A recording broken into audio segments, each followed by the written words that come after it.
In this video, I'm going to show you how to use PayPal without linking a card. So using PayPal without linking a card is possible, but there are a few limitations that I would like to highlight in this video.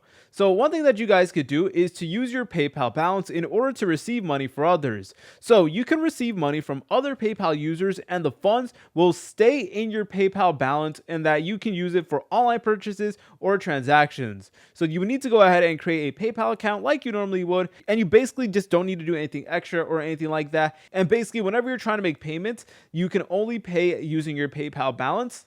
And the limitation with this is that you can't transfer the balance to a bank or withdraw it as cash without linking a bank account or a card.